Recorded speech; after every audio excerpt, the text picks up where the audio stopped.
Hello, and welcome to Coffee, Cannabis, and Consciousness, otherwise known as the C3 Podcast. Thank you for joining us for episode 2 today. Alongside me is my host, Ian Thompson. Good morning. Good morning, Ian. And we also have a special guest today from the Lud-Low Life Podcast and the band One Word Trend, Andrew Luzio. What's up, everybody? Happy to be here. Happy to have you, Andrew. Thank you for joining us today. Little turnover there for you. Just happy, I love it. Happy, sad songs for you for your start your day. First episode, you had some American football, and this one, some turnover. This is already right up my alley. Yeah, dude. I what do they call that? Like shoestring or something like that? Like I've heard the shoegaze. I've heard the term shoegaze. Yeah, yes. shoegaze type music. Like, but I've never heard that term before. You never heard? I don't know what it means. Shoegaze. I think it's like when you're like looking up at the sky and like you can see like your feet up in the air or something. It's like, oh, I'm just like floating. Or, you know. I think it literally means like the type of bands where it's the type of music You where just look down at your see shoes. the guitar player just like in his like zone, looking down, gazing at his looking shoes. at his shoes. Yeah, that makes sense. I went the other way with that one. That makes sense. But, I think it has something to do with like the effects pedals. Like they're all just pressing like the chorus pedal and this pedal and that. True. So they're always just looking down at their shoes. So I think that's where that term got its name. Okay, I feel educated now. So, yeah, folks, thanks for coming back and checking us out. We're really excited to do this second episode here. And, yeah, so we got 3 new topics or subjects for our podcast today. Today for coffee, we are sampling local roasters Esselon Coffee. It's their Sumatran blend out of Indonesia, which is, I'm excited to try it. It's a little bit more bold than what we were trying last time, from what I've been told. So that's going to be good. And then, Ian, what do we have today for the cannabis? Yeah, so today we're going to be sampling some Kush Mints from Insta here in East Hampton. It's a staff pick of some Growers Reserve, so it came highly recommended from the people at Insta. So, yeah, we're going to smoke on some Kush Mints today. Awesome. And the topic of consciousness for this episode is going to be music, which is one reason why we brought Andrew on to talk a little bit about that. And yeah, I think it's a good topic. We'll get into some of his music, which I'm sure some of you are a fan of. And yeah, last episode we kind of had a lot of the intros and we were getting used to things. And also, sorry if you guys can hear the fans in the back. It is hot as balls in here. So, we don't really care. We prefer comfort over quality, I guess. But, we're going to get right into it. We're gonna start with the coffee here, and yeah, we already have it steeping in the French press. Kind of got a leg up on things. I'll take a quick smell of it, tell you kind of a little bit about that. What was the name of it again? It is Esselon Sumatran blend. Sumatran blend. Yeah. So I didn't really know what Sumatran means, but I saw it on like a lot of tags, so I Googled it, and it's a part of Indonesia. Okay. So it's whatever the conditions are there that make it that way, but it's very popular. I mean, it's from what I've read, it's kind of like in the Sumatran blends, it's a very more like a hands-on approach to cultivating the coffee. It's a lot less machinery involved. Picked by hand. Yeah, picked by hand. They do this thing called wet hulling, which I actually have up here right now, which is wet hulling. Yeah. It's like they basically let it dry out halfway, and then they peel the husk or whatever from the cherry, the coffee cherry to get to the bean, but it's just like a much more drawn out process to give it a better cup profile. Sure. Does this make it more? Is it more money? Is it more expensive than like a usual? Well, I don't know. I'm just assuming like when things are more labor intensive like that. I'm sure it is. Well, I mean, it's in Indonesia, so I mean, how much is labor? But yeah. but no, I get that's a good point. But yeah, I'm excited. Let me grab a cup here. 1 sec. I'm excited to try it. It smells pretty good to me, and I'm not a coffee guy. Yeah. Unfortunately, I don't think Andrew's going to be sampling the coffee. Long story behind that, but I don't know if you want to go in any deeper into that, Andrew. Yeah, we brought a guest onto our podcast that only does one of the 2 things, but he does the one thing very well. So, it works out. Yeah. But yeah, Andrew, you said you're not a coffee drinker. Why is that? I'm actually very curious. Yeah, I mean, that's probably a good thing to talk about since I'm on a coffee sampling podcast, not drinking coffee. I don't know, just I I have like this sort of like heart murmur type of thing, and I discovered that from drinking lots of Monsters 10 years ago. And I figured out like the more caffeine and stuff that I have in large amounts, it like gives me like heart palpitations.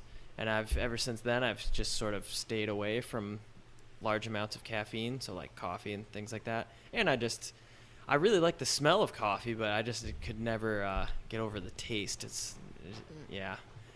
It reminds me of like when people like I'm more of like a craft beer kind of guy, and when people are like, "Oh, how can you drink that?" and then I'm just like, "That's how I feel about coffee." I like craft beers and coffee, Yeah. so like I totally get what you're saying. Yeah, do they have a craft beer that's coffee flavored? We'd sample that. Of course. Dude. They definitely do. There's an episode due for that. Coffee stouts, yeah. No, we could definitely do that, like a coffee stout episode. That would be pretty cool. I respect it though, because it's like it's one of those things that you know yourself, you know, and you just take care of yourself in the way that's like, yeah, like this is not doing it for me, or it's not benefiting me in any way. It's just kind of part of the routine. I need to cut this out to feel better. So Yeah. I respect it. But Yeah, I gotta imagine though too, the caffeine you're getting in a Monster compared to like a coffee is probably. Yeah. I don't know though. I'm speculating. Yeah. I don't know. I don't really drink energy drinks that much. yeah, I want to say like a Red Bull, an 8-ounce Red Bull is probably like I think 35 milligrams of caffeine or something like that. Well, it's like smoking a bowl is like having a cup of coffee, and like taking a dab is drinking a NOS. You know? Yeah. Like I've actually felt like when I drink a NOS energy drink, sometimes when I'm like really dragging ass, I try not to drink sodas and like carbonated beverages if I can help it, but I like feel a difference in like you know, I feel like up, like I almost like I took a drug, like, you know, like something like that, like some kind of upper. I think that's part of the caffeine addiction. Like when people get to that level and they're like, oh, it's like, I would equate it more to like, you know, like how people smoke a cigarette to get over that, like, you know, get that little lightheaded feeling. Or, yeah. Add a little razzle dazzle on the You end. just gotta get your hit. Exactly. Yeah. We're going to jump into this. This is Esselon Sumatran blend. Yeah, let's test this out.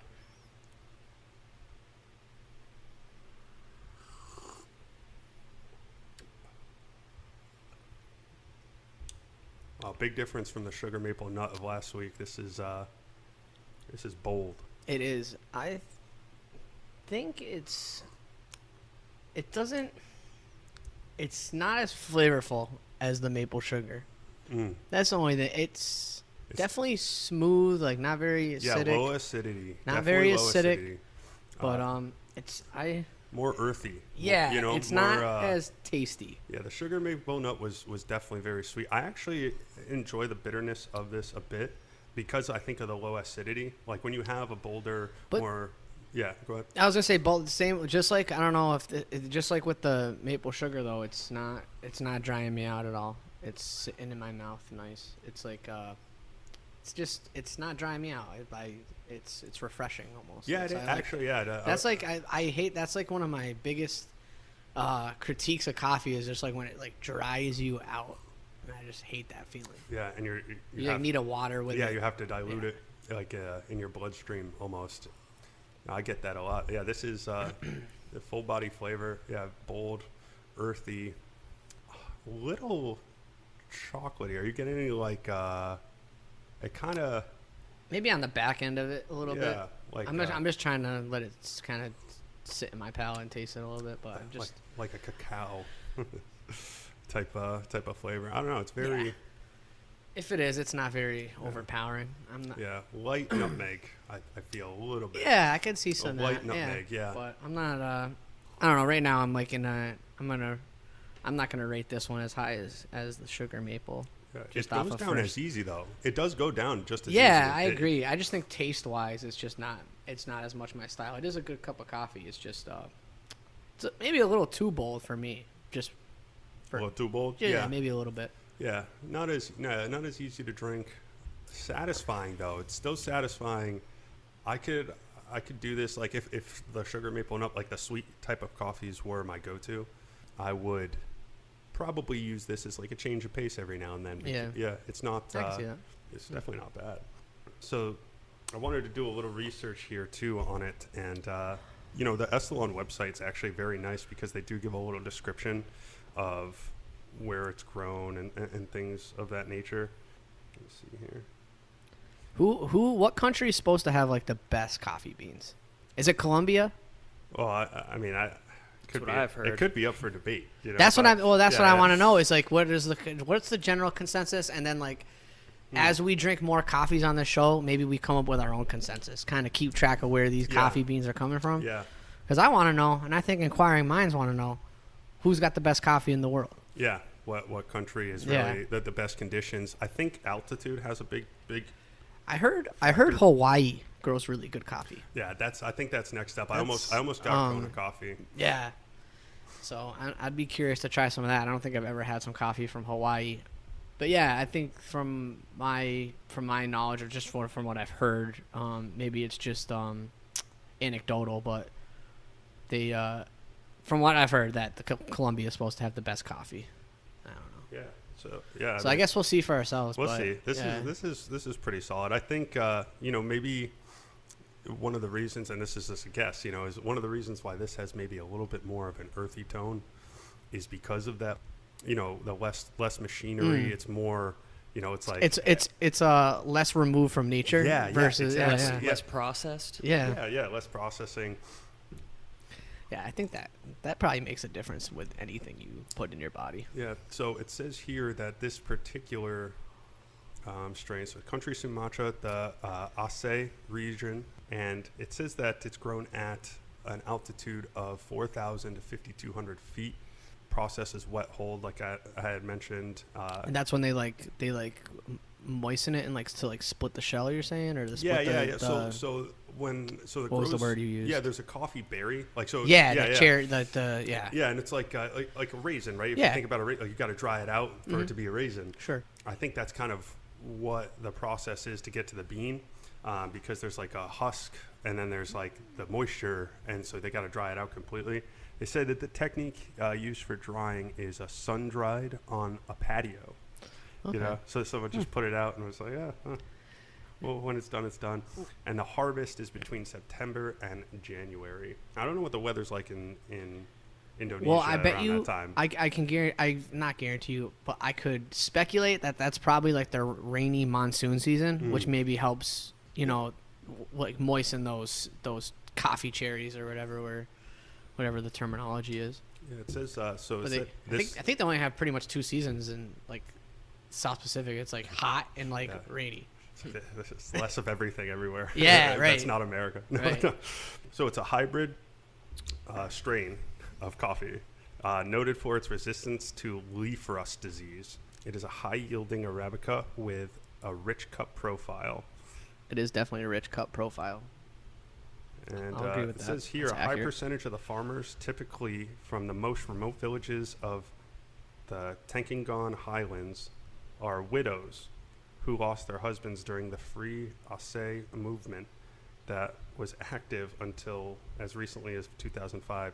These families are also in the process of rebuilding after a devastating earthquake in 2013. So that actually makes me feel really good about buying this coffee. Yeah, man, go out and buy some of this coffee, because if that's really what's going on, we're a rebuilding community. we got a bunch of widows out there picking coffee beans and trying to make a living.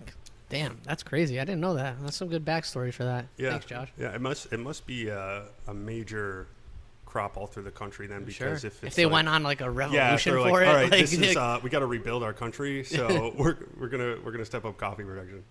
all right, shit. That's solid. Yeah, all right. I'm gonna take a few more sips of this. Now, Andrew, now with coffee. So because you don't drink coffee, do you have any routine or anything that you use to try to get you going? I try to go to bed early. 8 hours? That's your trick? That's is like- 8 hours? That's like the Yeah. best advice. That's it. It's real, so though. simple. How does that work for you? Do you usually get a good amount of sleep? Yeah. Oh, he does. Most of the time. There's some nights where I try to go to bed at 10:30 or whatever, and it just doesn't I don't fall asleep right away. Most of the time it works out pretty good.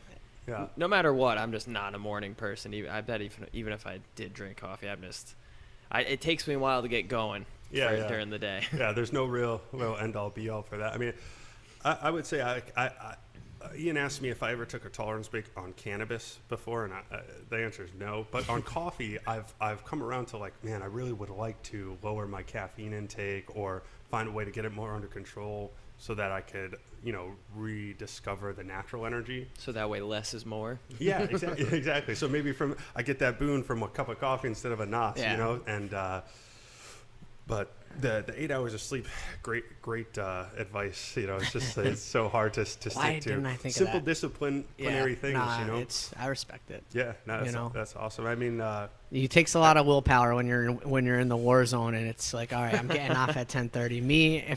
If I'll be like, all right, I'm getting off, boys, and if the boys are like, yo, one more game, I'll be like, all right, one That's more game. That's what gets me. You know what I mean? So the gaming. Yeah. I'll be up with So Yeah. I get it.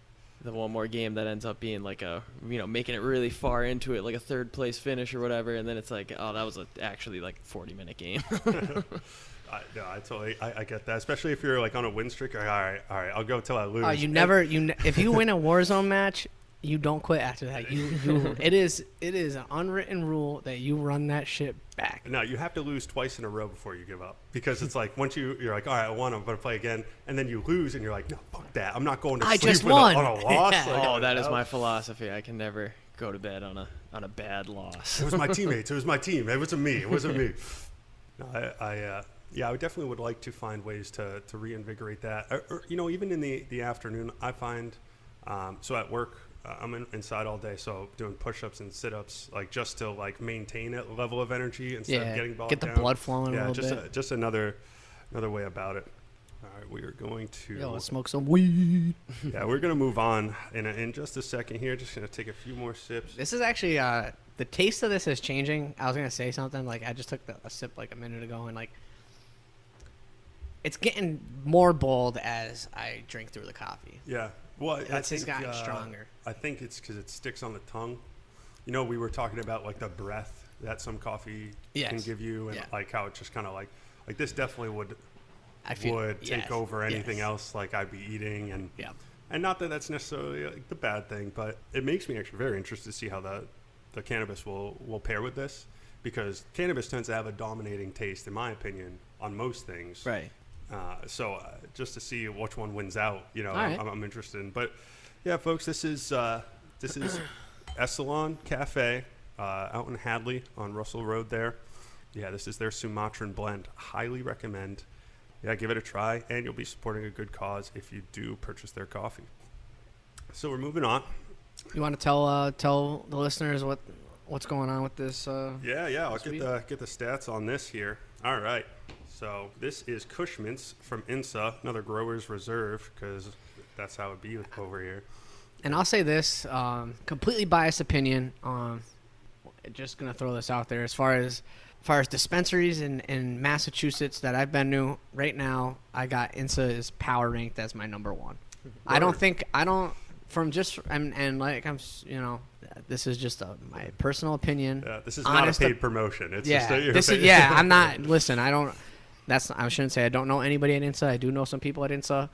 But this is just completely non-biased. You're biased. No, I know people work there. No, I do though. That's just a matter of fact. I'm not gonna lie about it. I do know a couple people that work there, but there's just it's just the products they sell. I think they do. Not that there's not like there's other dispensaries that give them a run for their money, but so far they've been my go-to. So.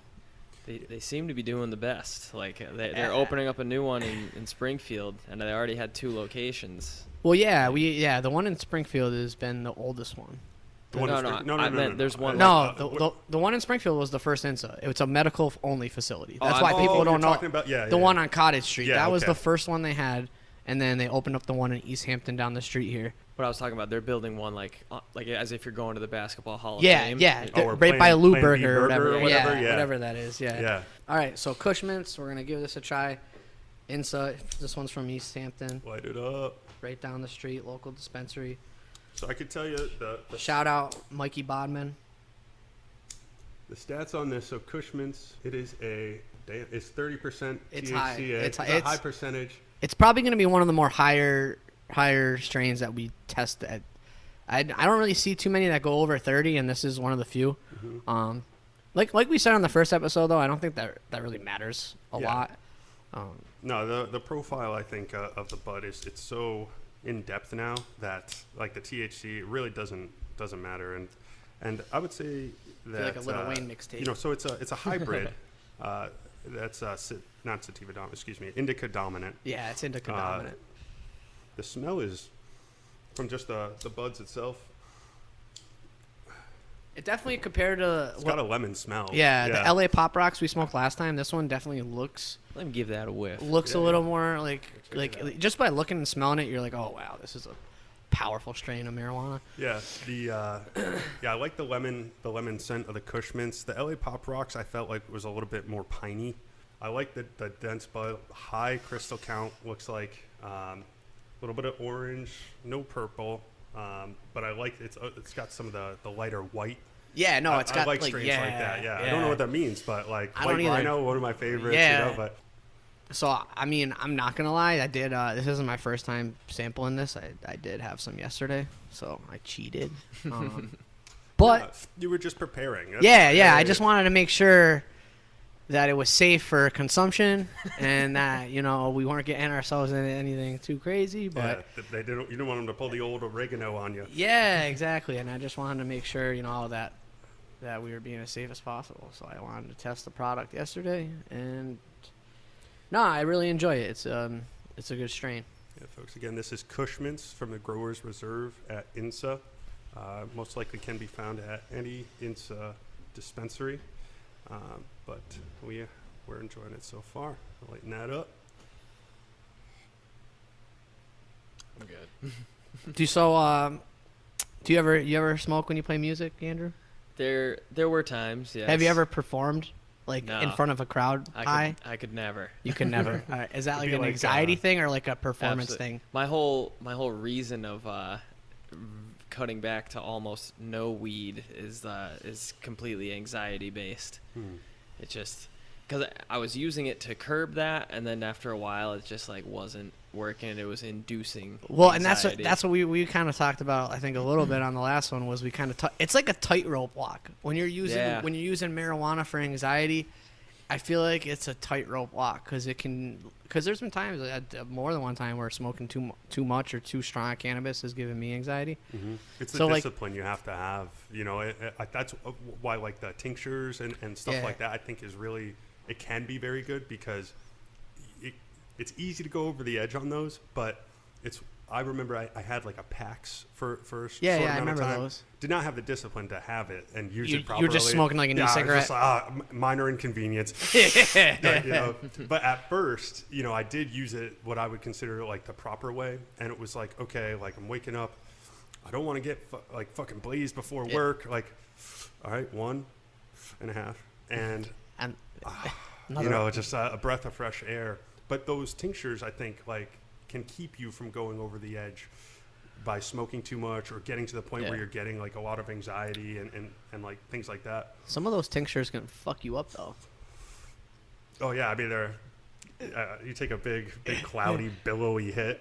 You'd be on your ass. I had this weird theory too about how like a lot of people like if I take a hit as big as somebody else who smokes more often, I feel like because I don't smoke as much, like I feel like my lungs have bigger capacity than somebody who like even though it looks like they're taking just as big of a hit as me, I feel like I'm getting more out of it than someone because like my lungs are just like They're probably cleaner too. Yeah, a little bit Especially if cleaner. it's somebody else who's also like maybe like a cigarette smoker. Like they're like membranes in their lungs are like not absorbing as much That's what I as said. somebody coated who's with got bong resin. yeah. Just got leather lungs. You know what I mean? So it's like no, you're probably right. That theory. I mean, that's interesting. You're probably right. because I would be like, all right, You're probably getting like more like THC per square inch of your lung absorption. That's what I was thinking. Yeah, Because I never ever would like smoke a whole joint to myself. It was always like one or two Couple big hits. Like I would be like, oh, let me, quality over quantity in terms of the puffs, Yeah. But then still, I don't know. Well, I can. I got to that point. I think for a little while with the anxiety being induced. by the weed, and I was stubborn, and I like tried to power through. And unfortunately, it was like during quarantine, so it's like like if I'm not gonna smoke weed, like what am I gonna do? Like I'm just not, So but it's definitely to each his own. I think I was just going through some shit. I knew I had to do some things that I needed to do before I could do the things I wanted to do. And once I got like past that, it was like, okay, I'm back to this being the medicine. But again, like I respect the fact that like, you're sitting here, we're smoking, and you're like, yeah, I'm good. And just because, and I hamper back to a little bit of what I said in the last episode, just about like knowing yourself. Yeah. I think that's super important. And taking the time to or taking action upon those things. Yep. Yeah, this is some good shit though. Yeah. I mean, it's not like we're gonna have not good shit on here. I mean, we're gonna try to sample. I mean, I'm not grabbing weed to like, be like, oh, that one looks like it'll be okay. I'm gonna be like, oh man, that one looks like really good. So what do you think about the way this smokes? I mean, the onset has been mellow. I feel like on the last show, I just got like super stoned like right away. Like I'm pretty buzzed right now, but I'm like, I still have my my wits about me. Yeah, it tastes great. I taste the lemon. The smooth smoke like does not hurt the throat at all. Yeah. So yeah, first impressions, the maple sugar coffee from the last show was better, but I think the Kush Mints is better than the LA Pop Rocks. That's yeah, my consensus so far. Yeah, I got blitzed off the Pop Rocks, but this is like all right, like after work type shit. Like I put in the day, now I can reward myself. You've earned it. Yeah, I get that, and it's a treat. Tingly through the nostrils, getting the eyes a little heavy, but that's the indica. Yeah, I was gonna say the indica dominance. Yeah. Nice and relaxed after work. And my personal preference though, I'm more of a sativa smoker. No, I feel that on the sativa. I'm an ideas guy, so I like sativa, and because it makes my mind just go like, oh, like thinking about all the stuff. Dude. Indicas are mad chill though for like slowing down and grabbing onto one idea. You know. Yeah, sativas I could never do. Well, and here's the thing about why, like, so we drink, like, this all kind of goes hand in hand. Like, we drink the coffee to stay awake. Like, if I'm smoking in the middle of the day, like, I want to smoke a sativa. I don't want to, like, drink the coffee to stay awake, then smoke an indica and feel like I just want to go take a nap. So, like, that's the only reason I'm a big sativa person is because, like, if I'm smoking, I want to be able to, like, not kind of couch high, ruin my day. I want to be able to, like, have motivation to, like, go out and do something. Because, like, not so much like the hybrids, like what this is, but like a pure indica, like that shit will couch lock me sometimes, and it could ruin an afternoon. Mm-hmm. I'll be like, I don't want to move. I bet you that's what the hybrid effect kind of does with the onset. Like it kind of gives you like I'm just kind of riding this out smooth instead of immediately like fall into the floor or to the couch. I don't really use bud to sleep. Like I definitely use it to wake up. Yeah, so I definitely like to use it as like a sleep aid for sure. I think other than like taking like a melatonin supplement, like nothing's better at putting you to sleep than I liked edibles to go to sleep. Yeah. Like a very indica edible would work better for me than smoking. Yeah, no, and I think you're right. I think the edibles before bed, because it's simple. You don't gotta like roll any. There's no preparation. You can just screw the top off, pop a cup on your mouth, watch a little TV, and before you even notice, like you're out. You're like, yeah. I had I think it was from Mass Alternative Care. It was like a gummy. It was like half CBD, half THC. Mass Alternative Care. That's my number 2 power ranked dispensary. It was like Insta. a watermelon flavored little gummy thing, and those were good. Those were very relaxing, put me to sleep without any anxiety. That's good. Because what's weird is like... Well, I feel like you wouldn't... If you're using it as like a sleep aid, you're probably like... You're like sleeping through the parts where you would have anxiety. You know what I mean? You're like... probably it. Yeah. So, I don't know. That's just an hour later. The first time I really had like an experience with edibles was a friend of mine came over and she gave me like one of those 100 milligram Nerds rope.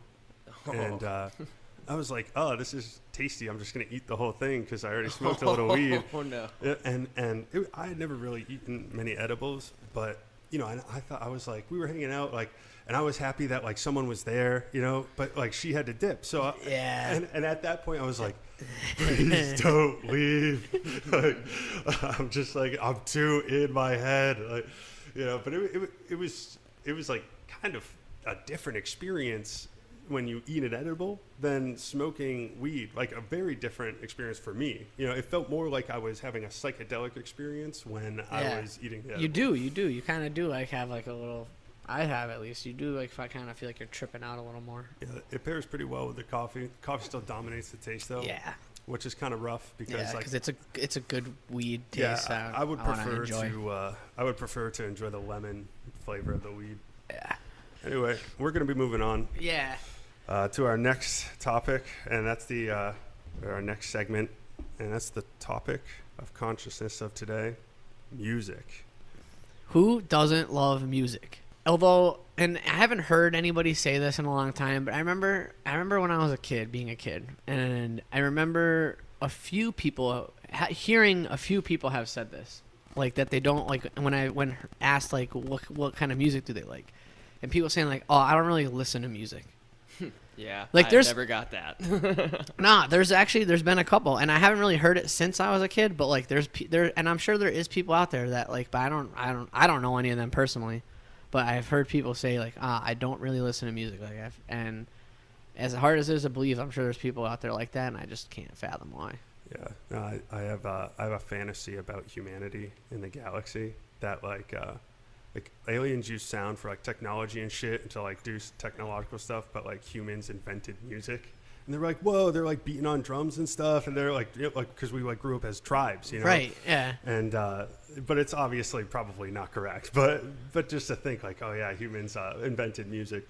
But honestly, I'm really excited to have you on, Andrew, because I've been listening to your music and your podcast, and actually I've really become a fan because I feel like there's a lot of authenticity in what you're putting out. Yeah, that's what I'm all about. Nah, it's been good content. I've been enjoying it too, man. So I agree with Josh. Yeah, I just want to ask a little bit about like your band and the new Scatterbrain EP. Like, so how did that kind of come to be, and like how long was it in the making, putting that out?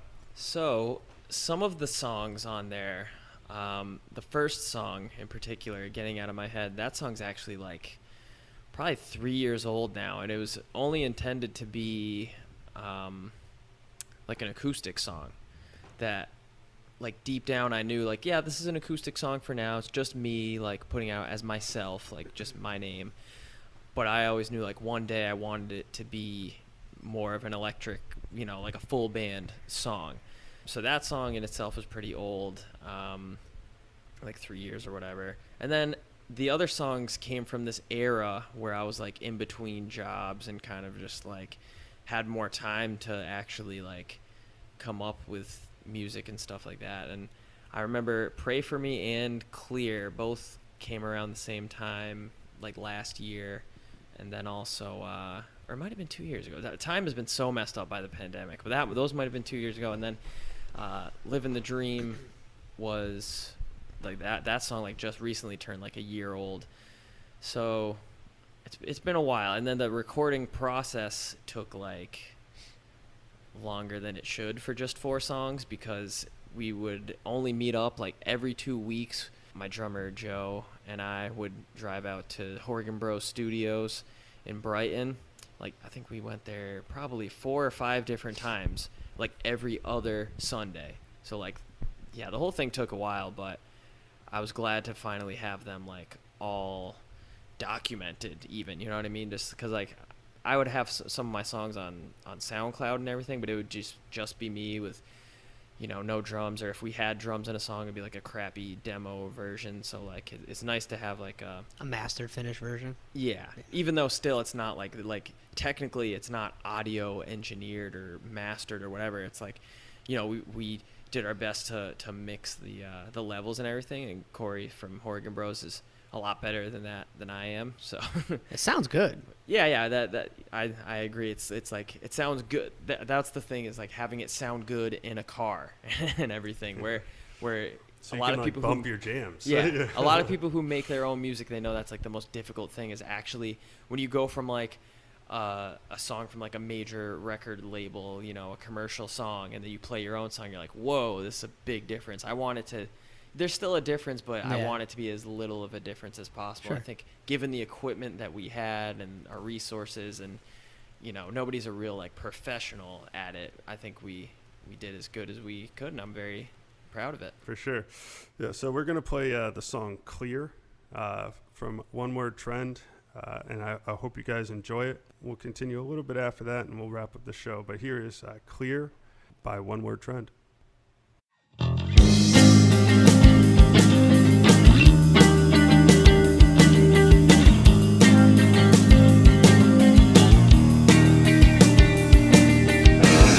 Slowly drove on past the old neighborhood on a day so filled with fog. It might as well have been a bright night. We washed away the memories, 'cause I realized they were not as great as what I thought I had remembered. For some old reason I was keeping them alive, with all of the best medicine that my mind could find. I realized deep down inside, from now on I should try to find a better way to spend my time than reminiscing on things. And just because you think you should doesn't always mean you should. It turns out in reality that there was nothing much about those times worth holding on to.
That was awesome, Andrew. Thank you. That song really kind of gets you pumped up. It's one of the better songs on the EP, in my opinion. And "Living the Dream" and a few of the other songs. I mean, those are some bangers. Thank you. Now, how did this song come to be? Because you said that basically most of your songs were acoustic. How did this song kind of develop into more of this jam? Yeah, this one actually came really quickly, and it's a short song, and I just sort of most of these songs are about me being in my own head. That's like the first song getting out of my head is what it's all about, and that's why I put it first on the EP. But it was like me thinking about times in my life where everybody says like, oh, these are the best times of your life. This is gonna be the best, and like thinking back and being like, you know what, like you decide for yourself like what the best times of your life are. And there's certain people that like you think like, oh yeah, I'm hanging around this crowd, like it's great. I'm so glad to be surrounded by these people. And then like you just realize like, nah, you don't need all that. You just gotta, figure things out on your own. That's really what the lyrics are about. Musically, I was just like the beginning part.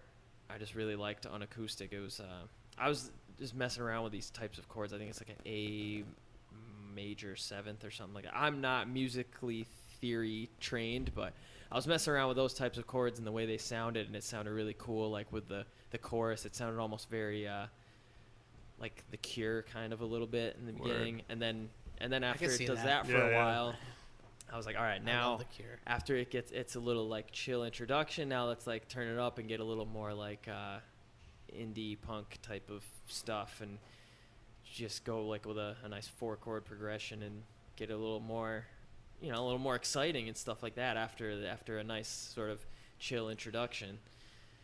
And yeah, that's how it came about, I guess. Yeah, that's good, man. I'm happy that you're putting out, getting out of your head. I'm happy that you're putting out the music that's giving you the the satisfaction and the relief actually that you probably feel you need to get out of your head. Yeah, that's a big theme of the whole EP is like I only write songs when I'm in a shitty mood and want to like use music to help pull myself out of it. That's like what all the songs are about pretty much. Yeah. And just being, again, like conscious of those things and finding a way to discover how to heal yourself, music is medicine, man. Yeah. I don't care what anybody says. Like it brings me back to like what I was saying earlier, the people out there that say like, oh, they're not like music doesn't play a big part in their life. Like I was like, I don't know how. That's pretty sad, Yeah, no, it really is. And luckily, I think maybe it's how some people are raised, but I was luckily like music's always been a big part of my life even since I was like a little kid. Yeah, music's always been part of like my mom's side of the family. It's like it runs in my side of the family. I had a great uncle who was in this band called Cold Wind that was very popular in the area in like the 70s, and I have an older cousin who like basically taught me the foundation of how to teach myself how to play guitar and everything. And yeah, it's always been in my family. Yeah, so you're all self-taught. Yeah. That's cool. That's why I don't know, I'm not musically. I took like one class in high school for like 2 years in a row of music theory class to try to know a little more about that side of it, and hanging around with Davis really helped me learn a lot more things. But ultimately, it's just I taught myself. If there was a song I liked, I'd be like, how do I play that? And then I'd look up online like the guitar tabs. Or lately now, it's mostly just I've been playing guitar long enough, I can just kind of sound things out, like just learn it by ear. And that's just how I do it. And then how I make music is like the same way. I'm like, that sounds cool. Let's just keep doing that. Yeah, what are your top musical influences? Like or Wow. like top 5 like favorite like bands or music in general. Influences is always changing, but like the bands that have impacted me the most, like got you through your like teenage angst. Oh, yeah. The bands like musically, like creating music wise, like that impacted me the most. It's crazy to say, but Avenged Sevenfold and Sinister Gates, like hit him as a lead guitar player, like that's who made me want to pick up guitar, even though my musical style is very not that. But that Avenged Sevenfold always holds a special place in my heart, because if without them I wouldn't have wanted to pick up guitar, even though prior to that I always loved music and everything. But that's who made me say, oh, I want to actually play the guitar now. And then really in terms of like starting a band and like making me see like, oh, you don't need to be as good as Avenged Sevenfold to make music, was more like pop punk type of stuff. Like, Blink-182, A Day to Remember, those are the big ones who impacted me the most in terms of like, I could start a band too and like do a similar kind of thing. And then it evolved more, more recent years into more like indie type stuff. Yeah. The A Day to Remember is one of those, like, when you learn how to play, like, if it means a lot to you on guitar, you're like, yeah, I could absolutely start a pop punk band. Yeah. But, more so their heavier songs are like, they sound really heavy, but if you like really get down to it, it's like, oh, I'm literally pressing nothing on the guitar, just going dun dun dun dun. Like the chugging is just like you palm mute it and just open strings, and if you're in the right tuning, you're like, whoa, I sound just like these guys. So then it really makes you like believe that like, oh, I could do this too. Like yeah, and it's like you learn your own little twist on it too, and like you start to put out something that you feel like is an expression of you in that you like derived from that. Yeah, and that's what I love about like getting musical influences, and just like, because I have a couple of songs that like basically are very Kid Cudi influenced. Mm-hmm.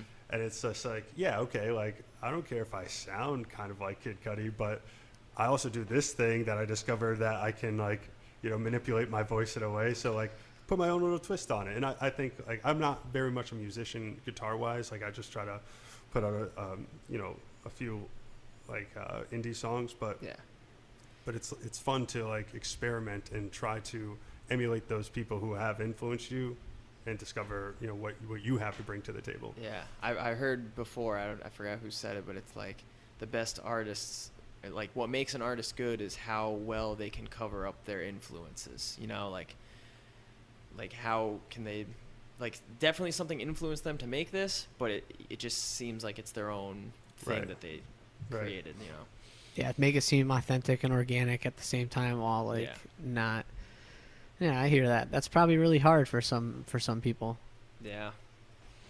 It's hard as fuck. Yeah. And then sometimes you try to make stuff that's a little too, like, abstract or whatever, and then people are like, it's too much of it. What is this? You got to have a, Or it wins album of the year. Or it wins the album of the year. True. Yeah. No, but your stuff was pretty good too. What you sent me over, what you had on SoundCloud, I dig it too.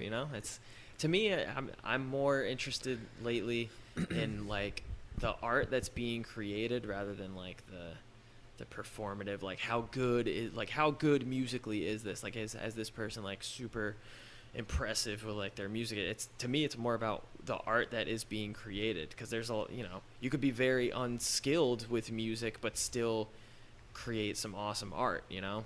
It's about the interpretation of it's an interpretive art. So I'd agree. Yeah. How's that weed kicking in, guys? Dude, I tell you what, it's coming on pretty strong. Yeah, you could. Yeah. What were we talking about? Shit. No. But that's fun. Okay, so all right, guys. Well, I think we're gonna wrap it up today. Andrew, thank you so much for coming on. Yeah, man, and, it's been fun. We gotta gotta do some of your music. And we your gotta do this insights again. Yeah, I don't mind coming back. This was fun. Yeah. Yeah, it was a good time, man. And again, this is Andrew Luzio with us, host of the Lud-Low Life Podcast. Yeah, go, if you haven't heard their podcast, go give their podcast a listen. Yeah. Lud-Low Life. Give them a like and subscribe. Ian was on episode 5. Yeah, I'll be going back on after UFC 263. I'll be back on the Low Life Podcast. So if you guys like sports or want to hear our thoughts about the results of the UFC fight, we're gonna record that next week. And that's why I liked being here, because it's such a different world, Yeah, it's like two TV shows doing a crossover episode. That's what I feel like. You know what I mean? Where, like, the characters come into, like, a different, like, I don't know. This is a lot more mature. Basically, if you're looking to, revert to the Lud-Low Life Podcast is fun. Yeah, man. It's great, fun. I enjoy it. That's what I mean. I do too. If you're looking for, I'm biased because, like, I've been on it, and, like, it's fun. If you're looking for a goofy, immature show, the Lud-Low Life Podcast is up your alley. Yeah. This is a lot more. Go thoughtful. look at the YouTube page. One Word Trend. Andrew, you got all your songs. You guys, One Word Trend's got all their songs with the same page as their podcast, so you guys can kill two birds with one stone. Lud-Low Life Media on YouTube. All right, guys. Thanks for joining us, and Till next time, guys. Thank you. Next time. See ya.